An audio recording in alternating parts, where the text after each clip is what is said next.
Let's talk about happiness, baby. Let's talk about me and you, the seemingly missing and fleeting ingredient for a happy relationship.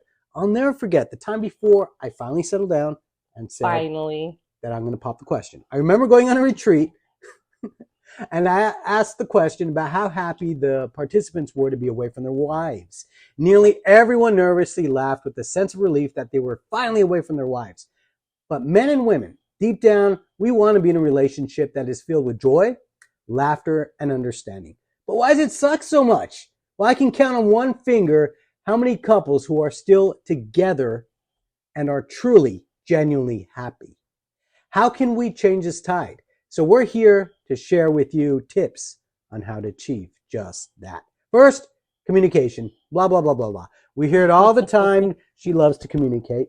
It's almost So become a cliche. We can bore you with the intricacies of it, but we will be brutally honest with you, the brutally honest way. Men, you know what I'm talking about.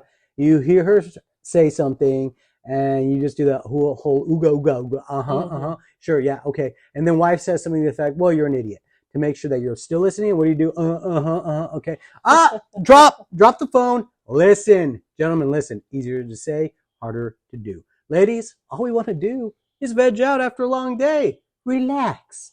We don't want to communicate right then and there. Think time, place, location.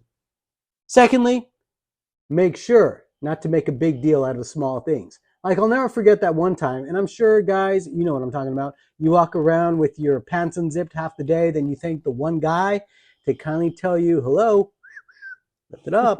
So you laugh it off. It's what makes us human in this highly stressful day. Misfortunes, mishaps will happen, but hey, you're here. Some of the best comedic moments come from making fun of each other. Like when the time that she took that spill going up the stairs. No heels, no high heels. She couldn't blame it on that. just stupidity. There you go. Not taking yourself too seriously takes confidence and time for sure. Yeah. Third, don't be afraid to be vulnerable. Guys who have ever watched The Notebook, you're lying. If you didn't cry, or if you ever read that horrible book, I personally think about I Love You Forever to the kids, and you didn't cry, I think he cried enough to put a dent through this Texas drought. Being vulnerable is an important part of being in a healthy relationship. So don't be afraid to open up and let your guard down.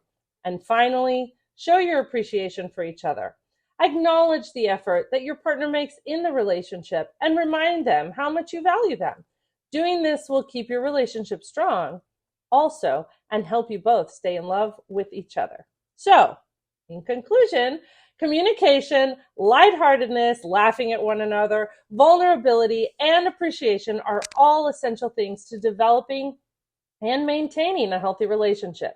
If you do these things as a habit, you will see your relationship thrive. Thanks for watching. We hope it was helpful, and I wish you all the best in your relationships. See you soon.